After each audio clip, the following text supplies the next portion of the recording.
पिछला क्लास हम लोग जो है इतिहास में दिल्ली सल्तनत के बारे में पढ़ रहे थे कि दिल्ली सल्तनत में 5 राजवंश हुए थे। गुलाम वंश, खिलजी वंश, तुगलक वंश, सैयद वंश और लोदी वंश। गुलाम वंश की स्थापना कुतुबुद्दीन ऐबक ने अपने कुतुबी वंश के साथ किया। इसके बाद गुलाम वंश में ही शमसी वंश और कौन सा आया, बलवनी वंश आया था। कुतुबुद्दीन ऐबक ने मोहम्मद गौरी के बाद जो है यहाँ का सत्ता संभाला। लाहौर को अपनी राजधानी बनाकर यहाँ सत्ता मलिक एवं सिपल सलार के पद पर रहते हुए संभालना चालू किया। ये जो कुतुबुद्दीन ऐबक है, इसके माता पिता का कोई आता पता नहीं है, या गुलाम वंश में जितने भी राजा हुए हैं उसमें अधिकतर जो राजा थे उनके माता पिता का स्पष्ट जानकारी नहीं है। स्वतंत्र माता पिता से उत्पन्न हुए थे इन्हीं, इसलिए इस गुलाम वंश को ही क्या कहा जाता है, मामलुक वंश भी कहा जाता है। ठीक है। ये निसापुर बाजार में कोई व्यापारी जो है कुतुबुद्दीन ऐबक को बेच रहा था, तब एक काजी था फखरुद्दीन अजीज कुफी, इसने उसको खरीदा। उस बच्चे को कुतुबुद्दीन नाम दिया और उसको हर क्षेत्र में निपुण बनाया, तलवारबाजी में, घुड़सवार सब में उसको निपुण बनाया। और जब काजी की मृत्यु हुई तब उसके बेटों ने कुतुबुद्दीन को किसको बेच दिया, मोहम्मद गौरी को बेच दिया। मोहम्मद गौरी के कई युद्धों में इस कुतुबुद्दीन ऐबक ने उसका साथ दिया। इस तरह से वो धीरे धीरे पद बढ़ते गया और वो सेनापति के पद में आ चुका था। और जब भारत को मोहम्मद गौरी ने जीता तो भारत का क्षेत्र किसको सौंपकर, कुतुबुद्दीन ऐबक को सौंपकर वो चला गया था। 1206 में जब मोहम्मद गौरी की मृत्यु हुई तब उसने अपने आप को सत्ता का मलिक एवं सिपल सलार के पद पर रहते हुए भारत का सत्ता संभालना चालू किया, लेकिन उसको विद्रोह का सामना करना पड़ा, एल्दौज का, कुबाचा का, इल्तुतमिश का। तब उसने एल्दौज की पुत्री से विवाह कर लिया, कुबाचा से अपनी बहन का विवाह करा दिया और अपनी पुत्री का विवाह इल्तुतमिश से कराकर इस तरह विद्रोह को शांत कर इसने साम्राज्य विस्तार पर ध्यान न देते हुए साम्राज्य को सुदृढ़ करने पर ध्यान दिया। और इस कुतुबुद्दीन ऐबक ने अपने शासनकाल के दौरान 3 प्रमुख निर्माण कार्य किए। सबसे पहले तो इसने अपने गुरु शेख ख्वाजा कुतुबुद्दीन बख्तियार काकी की स्मृति में दिल्ली में कुतुब मीनार का निर्माण कार्य प्रारंभ करवाया। इसी ने ही दिल्ली में विष्णु मंदिर को तोड़वाकर भारत का पहला मस्जिद बनवाया जिसका नाम रखा कुव्वत उल इस्लाम मस्जिद। और इसी ने ही अजमेर में संस्कृत कॉलेज को तोड़कर एक मस्जिद का निर्माण कराया जिसका नाम रखा गया 2.5 दिन का झोपड़ा। इस तरह शासन करते हुए 1210 में चौगान पोलो खेलते वक्त घोड़े से गिरकर इस कुतुबुद्दीन ऐबक की मृत्यु हो गई। इसका मकबरा आज लाहौर में स्थित है। क्लियर है। इसके बाद इसका बेटा जो था आराम शाह, वो जो है राजा बन गया।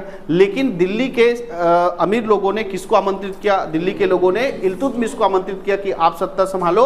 इसलिए आराम शाह और इल्तुतमिश के बीच दिल्ली के पास एक जड़ नामक स्थान पर युद्ध हुआ जिसमें आराम शाह मारा गया और इल्तुतमिश ने अपने आप को खलीफा से इजाज़त लेकर सुल्तान की उपाधि के साथ भारत का सत्ता संभालना स्टार्ट किया और राजधानी लाहौर से कहाँ ला लिया, दिल्ली ला लिया। इसीलिए इसे दिल्ली सल्तनत का क्या कहते हैं, वास्तविक संस्थापक कहते हैं। इसको भी विद्रोह का सामना करना पड़ा और एल्दौज और कुबाचा से इसने 1215 में तराइन का तीसरा युद्ध लड़ा जिसमें एल्दौज मारा गया और कुबाचा बचकर निकल गया। लेकिन बाद में 1228 में उसने भी सिंधु नदी में कूदकर अपना जान दे दिया। इसने अपनी सैन्य व्यवस्था को चेंज किया और 40 गुलाम सरदारों की एक एक टुकड़ी बनाई जिसको तुर्गान ए चिहलगामी या चारगान कहा गया। इसने अपने प्रशासन व्यवस्था में भी चेंज लाया और इसने इक्ता प्रणाली की शुरुआत की और प्रत्येक इक्ता में एक इक्तेदार का क्या किया, नियुक्ति किया। क्लियर है। ये जो इल्तुतमिश है ये जो है क्या किया था, जो कुतुबी वंश था उसके बाद शमसी वंश जो प्रारंभ हुआ इसी इल्तुतमिश के द्वारा प्रारंभ किया गया। इल्तुतमिश ने किस वंश की शुरुआत की, शमसी वंश की शुरुआत की थी। इसने अपने शासनकाल के दौरान शुद्ध अरबी का सिक्का चलाया। ऐसा शुद्ध अरबी का सिक्का चलाने वाला ये पहला शासक था, तुर्क शासक था। इसने चांदी का टका और तांबे का जीतल सिक्का चलाया।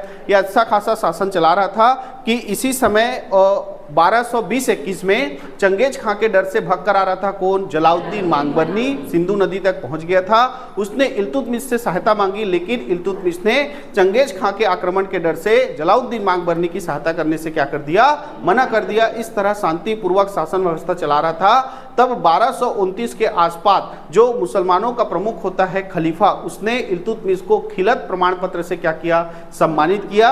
ये अपनी बेटी रजिया सुल्तान को उत्तराधिकारी घोषित कर चुका था, बनाना चाहता था, लेकिन इसके पीछे भी विद्रोह का सामना इसको करना पड़ा था। इसने अपने शासनकाल के दौरान सबसे पहले तो दिल्ली के कुतुब मीनार का जो निर्माण कार्य था उसको पूरा कराया था। उसमें 1 मंजिल बना था, उसमें 3 और मंजिल बनाए। बाद में जब तुगलक वंश चलेगा तो फिरोज शाह तुगलक के समय जो है ये कुतुब मीनार का पुनर्निर्माण होगा और चौथे मंजिल के ऊपर 5वां मंजिल का निर्माण भी फिरोज शाह तुगलक कराएगा। इसके अलावा भारत में पहला मकबरा बनाने वाला भी कौन था, इल्तुतमिश था, और उस मकबरे का नाम था सुल्तानगढ़ी का मकबरा, जो कि दिल्ली में है। और इसी ने ही मोइनुद्दीन चिश्ती के दरगाह का भी निर्माण अजमेर में कराया है। इस तरह शासन करते हुए 1236 में इल्तुतमिश की क्या हो गई थी, मृत्यु हो गई थी। यहाँ तक हमने पिछले क्लास में पढ़ लिया था। अब मैंने बताया कि जो इल्तुतमिश है इसने अपना उत्तराधिकारी किसको घोषित किया था, रजिया सुल्तान को। लेकिन जैसे इल्तुतमिश की मृत्यु हुई, उसका बेटा था रुकनुद्दीन फिरोज। क्या नाम था, रुकनुद्दीन फिरोज। उसने अपने आप को शासक घोषित कर लिया, शासक घोषित कर लिया। तो अगला शासक कौन होगा, रुकनुद्दीन फिरोज।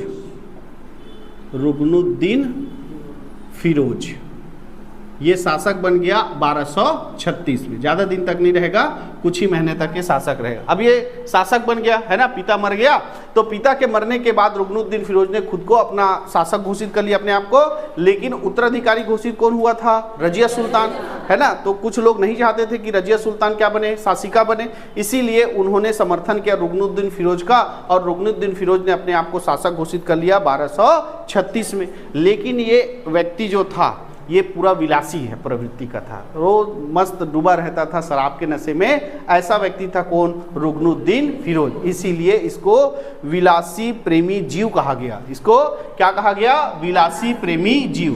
तो किस राजा को विलासी प्रेमी जीव कहा गया है, तो वो राजा कौन है, रुकनुद्दीन फिरोज, है ना। ये पूरा भोग विलास में डूबा रहता था, नशे में रहता था, और शासन संभालती थी इसकी माता, जिसका नाम था शाह तुर्कान। क्या नाम था, शाह तुर्कान। इनकी माता का नाम क्या था, शाह तुर्कान। ये जो है पूरा शासन का बागडोर अपने हाथ में संभालती थी, है ना। और ये पूरा वैभव विलास में, भोग विलास में डूबा रहता था।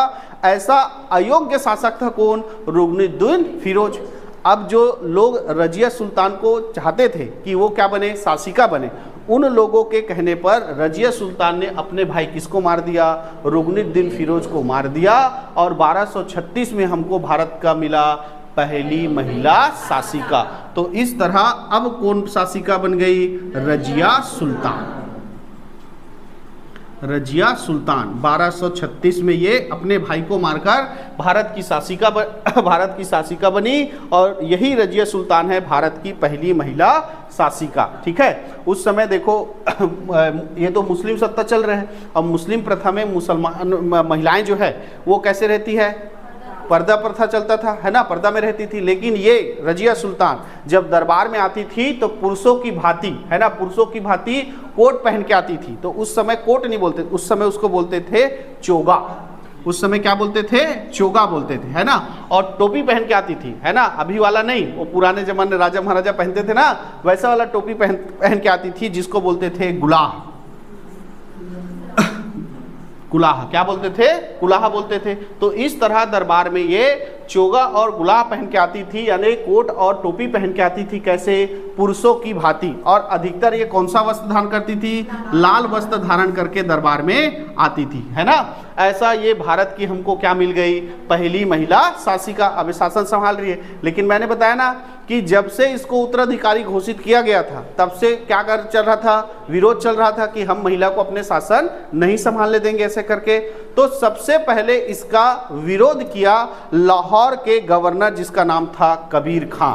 लाहौर के गवर्नर था कबीर खां, उसने सबसे पहला विरोध किया। ये क्वेश्चन पूछा गया है यूपीएससी में कि रजिया सुल्तान का सबसे पहला विद्रोह शासिका बनने के बाद किसने किया था, तो लाहौर का गवर्नर था, जिसका नाम क्या था, कबीर खां। इसको उसने क्या कर दिया, उसके विद्रोह को शांत कर दिया, दबा दिया, उसको हरा दिया, किसको, कबीर खान को। लेकिन विद्रोह का सिलसिला चलता रहा, और एक और विद्रोही निकला जिसका नाम था अल-तुनिया। ये सरहिंद का इक्तेदार था, सरहिंद का इक्तेदार।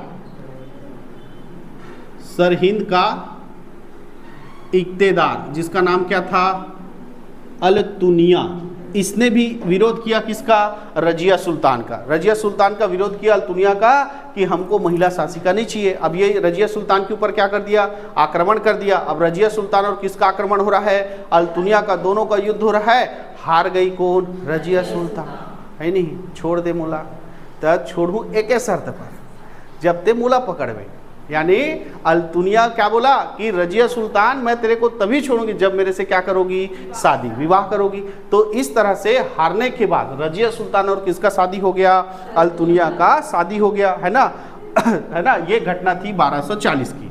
1240 में अल-तुनिया के साथ रजिया सुल्तान का क्या हो गया, विवाह हो गया, है ना। तो दोनों भटिंडा में रुके हुए थे, दोनों जो है भटिंडा में रुके हुए थे, है ना।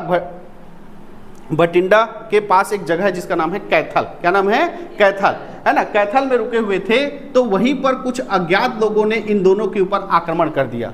1240 में कैथल में दोनों रुके हुए थे, रजिया सुल्तान और अल-तुनिया, है ना, पति पत्नी दोनों रुके हुए थे। तभी कुछ अज्ञात लोगों ने उनके ऊपर हमला कर दिया, और उसी हमले में अज्ञात लोगों ने किसको मार दिया, इस रजिया सुल्तान को मार दिया। इस तरह भारत की पहली महिला शासिका का शासन क्या हो गया, अंत हो गया 1240। तो रजिया सुल्तान ने कितने साल तक शासन किया, 1236 से 1240 तक शासन किया। और सबसे पहले विद्रोह का सामना करना पड़ा किसका, लाहौर के गवर्नर कबीर खां का। उसके बाद क्या था, तबर हिंद था, सरहिंद लिख दी हो क्या, तबर हिंद था ना, तबर हिंद, तबर हिंद का जो इक्तेदार था अल-तुनिया, उसने आक्रमण किया, विरोध किया था, है ना। तो विरोध किया अल-तुनिया, उसके हार गई रजिया सुल्तान, तो उससे विवाह किया। और विवाह के बाद जब वो दोनों कैथल नामक स्थान पर रुके हुए थे, तो अज्ञात लोगों ने इनके ऊपर हमला किया, जिसमें रजिया सुल्तान की क्या हो गई, हत्या हो गई, मृत्यु हो गई। क्लियर है। तो जो इल्तुतमिश यानी कि इस रजिया सुल्तान का एक और भाई था, रजिया सुल्तान का एक और भाई था जिसका नाम था बहराम शाह। क्या नाम था, बहराम शाह, उसको राजा बनाया गया। तो रजिया सुल्तान के बाद उसका एक और भाई था मोइनुद्दीन बहराम शाह। बहराम शाह ये राजा बन गया 1240 में। 1240 में राजा बन गया, है ना।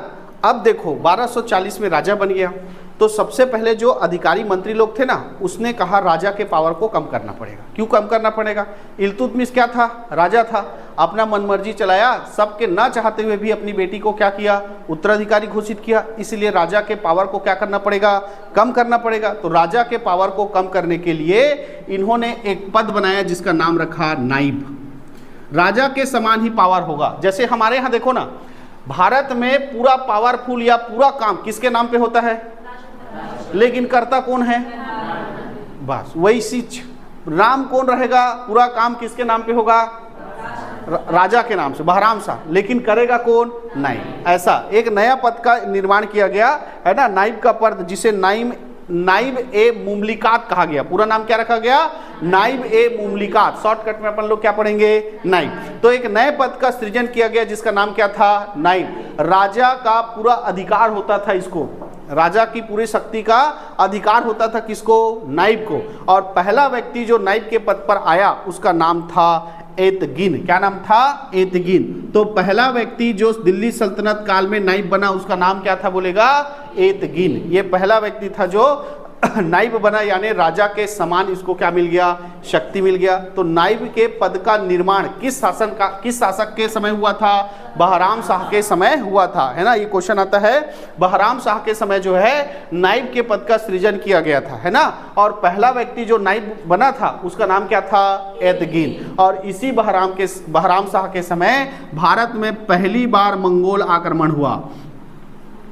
वो था ना चंगेज खां, मंगोल का था कि नहीं था, लेकिन उसमें भारत पे आक्रमण किया क्या, नहीं किया। वो तो जलाउद्दीन का सहायता नहीं किया, सहायता करता तब वो आक्रमण करता, तो वो नहीं किया। तो मंगोल और भारत का दुश्मनी नहीं था। लेकिन जब बहराम शाह राजा बना तब मंगोल लोग जो है भारत पर पहली बार क्या किए थे, आक्रमण किए। तो पहला मंगोल आक्रमण किसके शासनकाल में हुआ था, बहराम शाह के शासनकाल में हुआ था। क्लियर है। अब इस बहराम शाह का जो तुर्क सरदार थे उन्होंने हत्या कर दिया, क्योंकि तुर्क सरदारों के हिसाब से ये काम नहीं कर रहा था। तो तो 2 साल बाद यानी कि 1242 में इस बहराम शाह का हत्या कर दिया गया और मंसूर शाह, अलाउद्दीन मंसूर शाह को क्या बनाया गया, राजा बनाया गया। तो तुर्क सरदारों ने बहराम शाह का हत्या करके किसको बना दिया, मंसूर शाह, अलाउद्दीन मंसूर शाह। अब राजा कौन गया बन गया 1242 में, अलाउद्दीन मंसूर शाह। अलाउद्दीन मंसूर शाह क्या बन गया, राजा बन गया।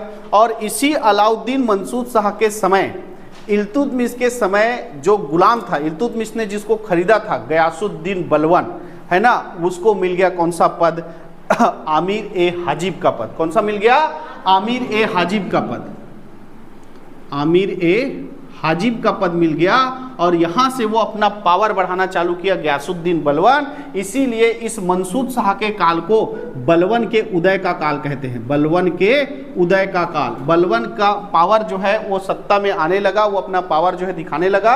इसीलिए मंसूर शाह के काल को ही, मंसूर शाह के शासन काल को ही बलवन के क्या कहा जाता है, उदय का काल कहा जाता है। और बलवन ने अपने शक्ति का प्रयोग करते हुए इस मंसूर शाह को षड्यंत्र करके पद से क्या कर दिया, हटा दिया, है ना।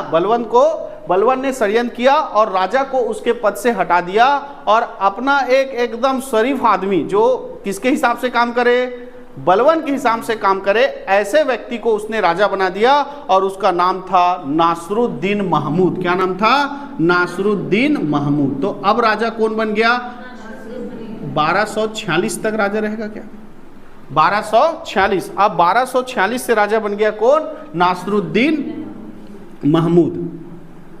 ये 1246। अब ये किसके हिसाब से काम करता है, बलवन के हिसाब से काम करता है। तो बलवन के हिसाब से काम करता है। तो इसने बलवन का इसको क्या करेगा, अपना लेगा, अपने चापलूसी में लेगा, लेना मुलर नाइब बना दे ऐसे करके। तो इसी के शासन काल में ये जो बलवन है वो किसके पद पे आ गया, नाइब के पद। यानी राजा का पूरा शक्ति अब किसको मिल गया, बलवन को मिल गया। अब ये बेचारा एकदम सीधवा, कैसे सीधवा, नासरुद्दीन महमूद ये राजा था फिर भी अपना जीवन निर्वाह, यानी एक व्यक्ति का जो जरूरत होता है उसको पूरा करने के लिए ये टोपी सिलता था, कुरान का नकल करके उसको मार्केट में बेचता था और उससे जो पैसा आता था उससे ये अपना जीवन निर्वाह करता था। जबकि एक दिल्ली सल्तनत का क्या है, राजा है, जो चाहे वो मिल सकता था, लेकिन फिर भी ये अपना जीवन निर्वाह कैसे करता था, टोपी सीकर और क्या करता था, कुरान की नकल करके उसको बेचता था और उसके बाद जो आय होता था उससे ये अपना जीवन निर्वाह करता था। और पूरा शासन तो ये राजा था, पूरा कौन चला रहा था, बलवन चला रहा था, है ना। ऐसा मस्त 20 साल तक चला। एक दिन बलवन को लगा कि अब मेरे को पावर में आना चाहिए, राजा को निपटा देना चाहिए। तो उसने इस राजा नासरुद्दीन महमूद के खाने में जहर मिला दिया और 1266 में इस नासरुद्दीन महमूद की क्या हो गई, मृत्यु हो गई। अब राजा बन गया कौन, गयासुद्दीन बलवन। यहाँ से शमसी वंश खत्म, अब चालू होगा कौन सा, बलवनी वंश। समझ में आया पूरा शमसी वंश। इल्तुतमिश से स्टार्ट हुआ था। इल्तुतमिश ने अपना उत्तराधिकारी घोषित किया था किसको, रजिया सुल्तान को। लेकिन रजिया सुल्तान शासिका बने उससे पहले रुकनुद्दीन फिरोज जो कि रजिया इसका इल्तुतमिश का बेटा था, उसने अपने आप को शासन घोषित कर लिया। ये वैभव विलास में डूबा रहता था, इसलिए इसको क्या कहा गया, विलास प्रेमी जीव कहा गया। पूरा शासन इसकी माता शाह तुर्कान संभालती थी। इसी अयोग्य शासक का हत्या करके रजिया सुल्तान जो है वो भारत की पहली महिला शासिका बनी। और ये पुरुषों की भांति जो है दरबार में चोगा और गुलाह, टोपी और कोट पहनकर जो पहुंचती थी और अधिकतर कौन सा वस्त्र पहनती थी, लाल वस्त्र पहनती थी। तो इसको विद्रोह का सामना करना पड़ा क्योंकि पहली महिला क्या बनी थी, शासिका बनी थी।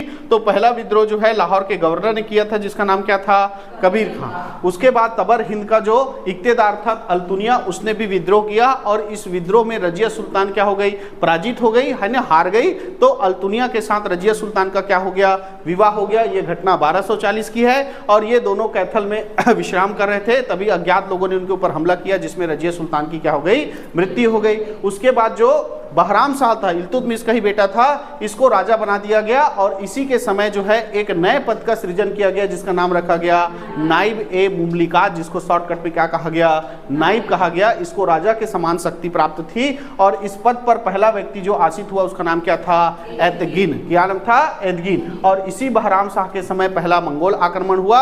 उसके बाद तुर्क सरदारों ने इस बहराम शाह का हत्या करके किसको, मंसूर शाह, अलाउद्दीन मंसूर शाह को राजा बनाया 1242 में, है ना, 1242 में। और इसी के समय जो गयासुद्दीन बलवन है उसको आमिर ए हाजिब का पद मिला और उसने अपनी शक्ति को प्रशासन में लाना चालू किया।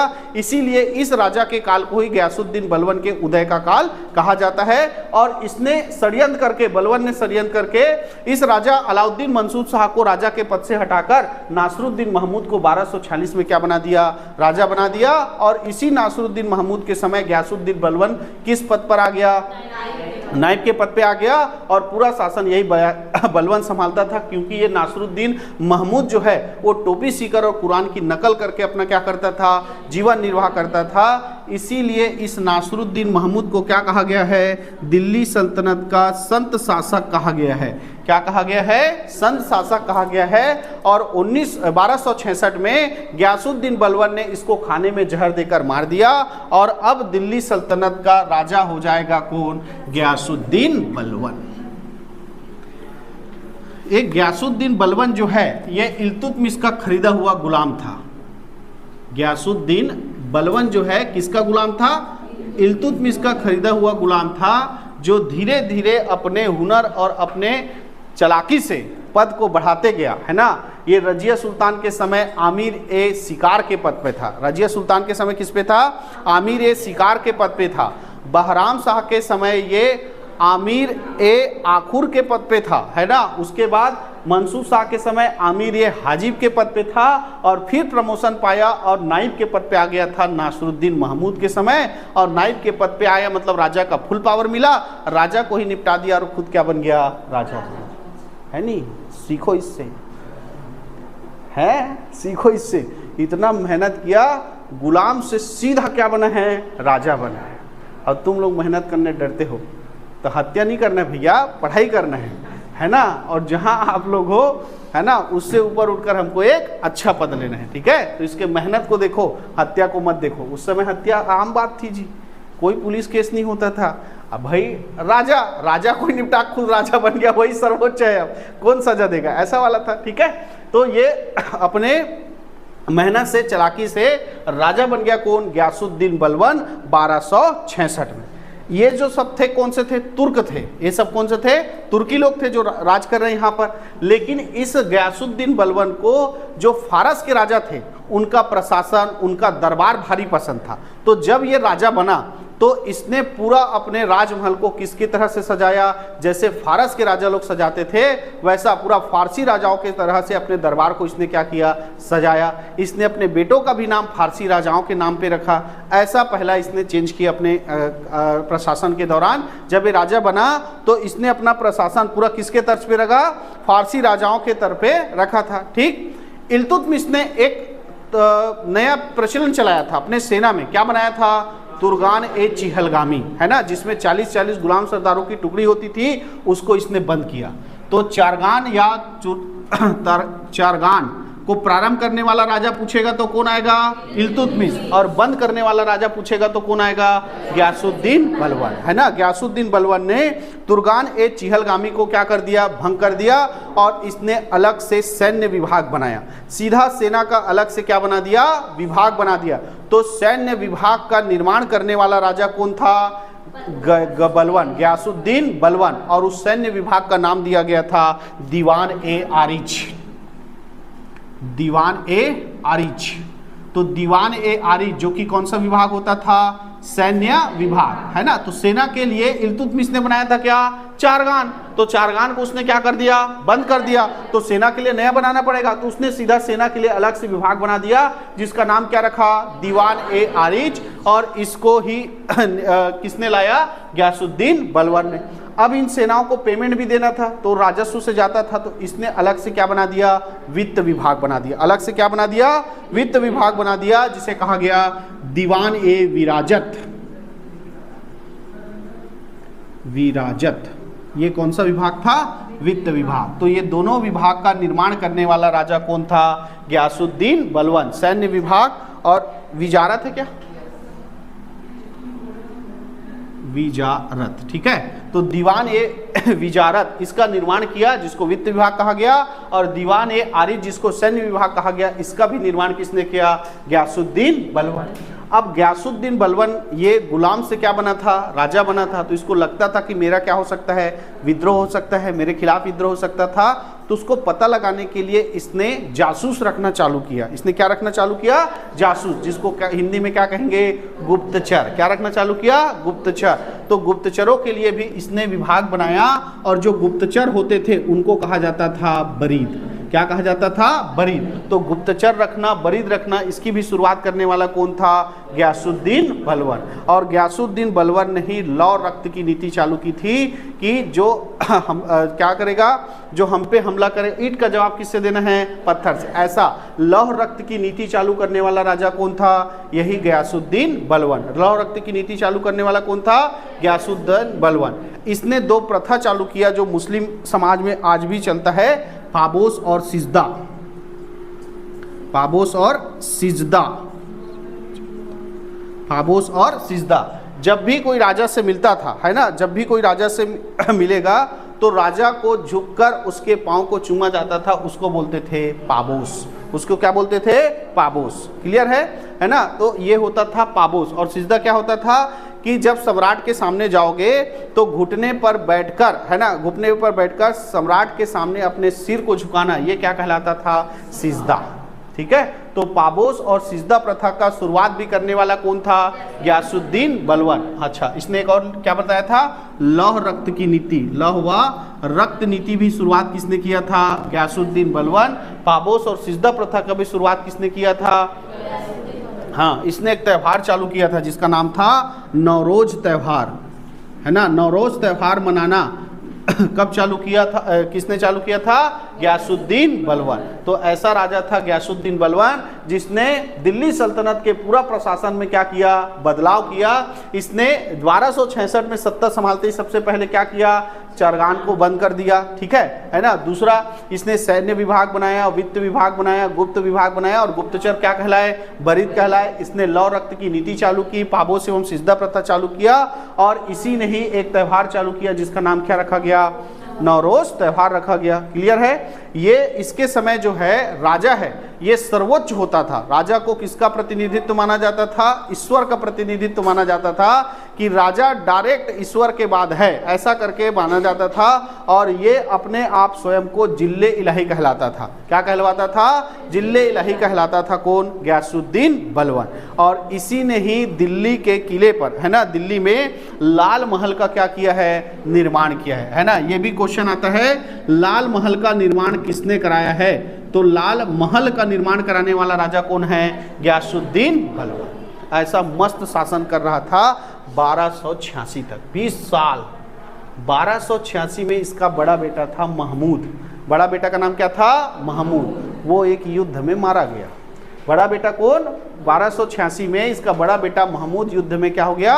मारा गया। और ये भी बेचारा राजा दशरथ की भांति ये भी महमूद महमूद करते हुए मर गया, है ना। तो बड़े बेटे के मृत्यु के बाद उसके वियोग में इसकी भी क्या हो गई? मृत्यु हो गई। तब इसका एक और बेटा था जिसका नाम था कैकुबाद। 1286 में राजा कौन बन गया? कैकुबाद। कैकुबाद 1286। और इसी कैकुबाद के समय सेनापति बनकर आया था जलाउद्दीन खिलजी। जलाउद्दीन खिलजी ये सेनापति बना। और 1290 में कैकुबाद को मार गया लकवा। कैकुबाद को क्या मार गया? लकवा मार गया। तो इसका छोटा भाई जो एकदम छोटा था, जिसका नाम था क्यूमर्स। क्या नाम था? क्यूमर्स। इसको राजा बनाया गया 1290 में। अब क्यूमर्स राजा बना तो ये छोटा बच्चा था, ज़्यादा बड़ा नहीं था, शासन संभालने के योग्य नहीं था। और इसी का फायदा उठाते हुए जो सेनापति था जलाउद्दीन खिलजी, उसने क्यूमर्स की क्या कर दी? हत्या कर दी। क्यूमर्स को क्यूमर्स की क्या कर दी, हत्या कर दी और इस तरह से पूरा गुलाम वंश को समाप्त कर इस जलालुद्दीन खिलजी ने एक नए वंश की शुरुआत की दिल्ली सल्तनत में, जिसका नाम होगा खिलजी वंश। क्लियर है? तो इस तरह गुलाम वंश में राजा हुआ कुतुबुद्दीन ऐबक, आराम शाह, इल्तुतमिश, रुकनुद्दीन फिरोज, रजिया सुल्तान, बहराम शाह, उसके बाद मंसूर शाह, उसके बाद नासरुद्दीन महमूद, गयासुद्दीन बलवन, कैकूबाद और क्यूमर्स। पहले पूरे राजाओं का नाम याद करना, ठीक, उसके बाद उनका सन याद करना। जो कुतुबुद्दीन ऐबक है उसने 1206 से 1210, आराम शाह 1210 से 1211, उसके बाद इल्तुतमिश 11 से 36, उसके बाद रुकनुद्दीन फिरोज 36 से 36, रजिया सुल्तान जो है 36 से 40, उसके बाद बहराम शाह जो है 40 से 42, ठीक है। उसके बाद आया मंसूर शाह 42 से 46, नासरुद्दीन महमूद जो है वो 46 से 66 और जो बलवन है वो 66 से 86 है ना। उसके बाद जो आया कैकूबाद 86 से 90 और 90 में क्यूमर्स आया और 90 में ही खत्म हो गया है ना, कौन सा, गुलाम वंश। अब इसके बाद आप धीरे धीरे एक एक राजा का काम याद करते जाना, पूरा गुलाम वंश आपको याद हो जाएगा। क्लियर है? ज़्यादा हेडेक नहीं पालना है, आराम से कहानी के जैसे पढ़ना है ना, कि दशरथ के बाद दशरथ के 3 वाइफ हुए, राम को ऐसा जानते हो नहीं, कहानी पढ़ते हो, कथा सुनते हो रामायण महाभारत का, बस वैसी कथा आप लोग भी सुनना और नहीं समझ में आएगा तो दूसरे से सुनना और भी समझ में आएगा दूसरे को सुनाना। ऐसे करते करते आपको पूरा गुलाम वंश क्या हो जाएगा, याद हो जाएगा। तो आज के लिए इतना ही रखते हैं, कल से पढ़ेंगे खिलजी वंश। आज के लिए इतना ही।